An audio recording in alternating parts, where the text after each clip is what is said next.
Hello, you are watching Shalom World News. I'm Rory McLennan, coming to you from Glasgow, Scotland. Here are the latest headlines from around the world. For the first time, the Church in Paraguay, Singapore, East Timor and Mongolia has gained representation in the Sacred College of Cardinals. After the Regina Coeli on Sunday, the Holy Father Pope Francis said that he will elevate 8 European prelates, 6 Asian archbishops, 2 Africans, 4 Latin American prelates and 1 North American as cardinals. The 21 men will receive their red hats during a consistory to be held on August the 27th. Archbishop Adalberto Martinez Flores of Asunción is the first Paraguayan cardinal, while Archbishop Virgilio do Carmo da Silva of Dili is the first East Timorese prelate to join the Sacred College. Similarly, Archbishop William Go Seng Che is the first from Singapore to become a cardinal. Archbishop Giorgio Marengo, the apostolic prefect of Ulaanbaatar in Mongolia, will become the youngest cardinal at 47 years of age and the first from Mongolia, where there are only around 1,300 Catholics. The men's Rosary, which began in Poland and later spread to Ireland, is spreading to several nations. On Saturday, May the 28th, hundreds of men gathered in 5 Latin American countries to publicly pray the Rosary, seeking protection against attacks on masculinity and on paternity. The men's Rosary recently took place in Argentina, Colombia, Costa Rica, Peru and Ecuador for the first time. In Argentina, men prayed the Rosary in front of the Buenos Aires Cathedral, while in Peru, 4 priests led the service in Plaza de la Bandera in the capital city Lima, with hundreds taking part. On Saturday, 4 cities in Colombia witnessed the public recital of the Rosary against abortion and against euthanasia. Meanwhile, in Costa Rica, hundreds took part in the Rosary outside the Metropolitan Cathedral in San Jose. In the Ecuadorian city of Cuenca, the Rosary took place outside the Cathedral of the Immaculate Conception.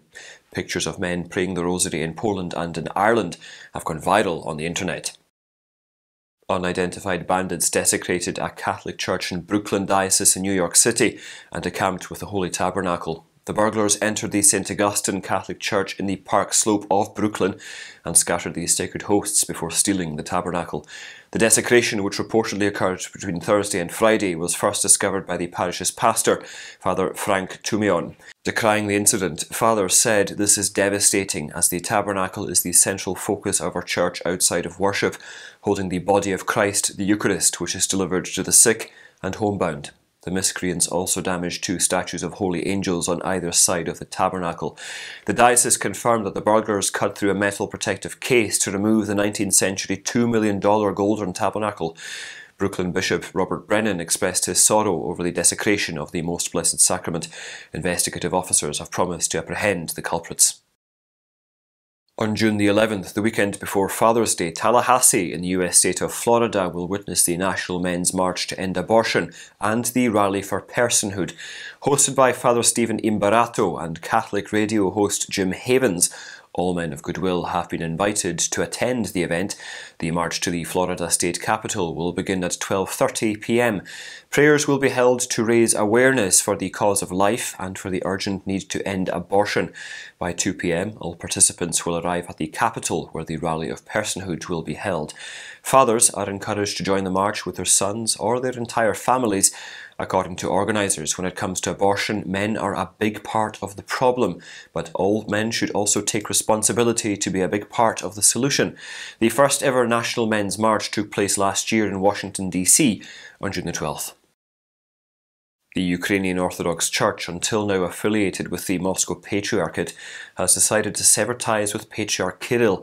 A council of the Ukrainian Orthodox Church decided on Friday to be fully self-sufficient and independent.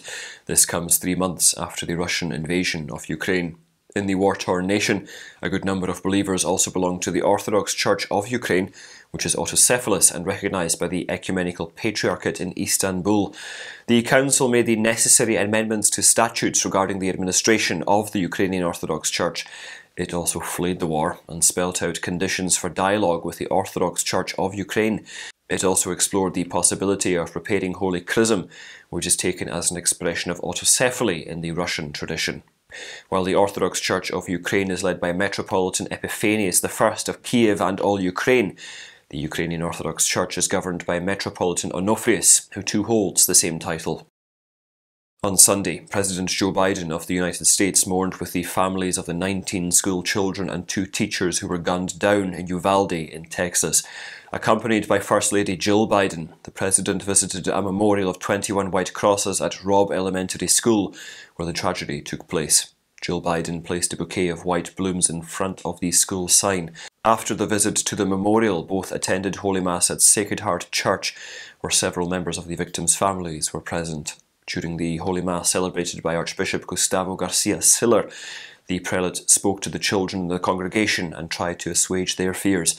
As the President left the church to meet with family members of the victims, a crowd chanted, "Do something," to which the President replied, "We will." He later said on Twitter that he prays and stands with the people of Uvalde. Former Secretary of State Cardinal Angelo Sodano has died. He passed away on Friday in Rome at the age of 94. In his message to the late Cardinal's sister Maria, Pope Francis expressed gratitude to the Lord for the gift of a man he described as being an esteemed man of the Church. The Cardinal was hospitalised for pneumonia at the Columbus Hospital Gemelli after he contracted COVID-19. Ordained in 1950, he was in the Vatican Diplomatic Service. In 1989, he was made Secretary for Relations with States. He was made a Cardinal on June the 28th in 1991 by Pope St. John Paul II, and the following day he was made Secretary of State. Pope Benedict XVI confirmed his position and also approved his election as Dean of the College of Cardinals. The Cardinal was also accused of blocking the Vatican probe of Legionary of Christ founder Father Martial Maciel, who during the pontificate of Pope Benedict XVI was found guilty of sexual abuse. Jihadists have struck once again in Burkina Faso, killing more than 50 people. The latest attack took place on May the 25th in Majuari, a village in the eastern part of the country. The village has been attacked several times in the recent past. Militants also cut off roads, blocking convoys of soldiers from delivering aid and providing protection. It is also reported that villagers who are trying to flee are being intercepted and killed. In an attack on May the 19th, Islamist militants killed 11 soldiers and wounded 20 others. 5 days prior to that attack, militants had killed 17 people and injured 7 others. More than 200 lives have been lost in several attacks over the past 2 months in the north and east of Burkina Faso. The atrocities have been committed by members of outfits connected to Al-Qaeda and the Islamic State. Ahead of general elections, which are scheduled for next year, the Catholic bishops of Nigeria have urged politicians to listen to the masses and to bring good governance to them. On Sunday, Father Mike Yumo, the Director of Social Communications of the Catholic Secretariat, made the plea during his homily at a Holy Mass commemorating the 56th World Communication Day. Chairman of Social Communications of the Nigerian bishops and the Bishop of Lafia Diocese, David Ajang, also participated in the Mass celebrated in St. Gabriel's chaplaincy in Durumi, Abuja. Expressing his worry over the current situation and urging the people to vote for the leaders wisely, the priest said, quote, "We just hope and pray that even if politicians refuse to listen to the people should try to listen to themselves and do the right thing." He said that people tend to choose leaders who offer money rather than those who help Nigeria. And those are your latest headlines. Do join us again tomorrow for more, and remember, you can also visit swnews.org for more updates. Shalom.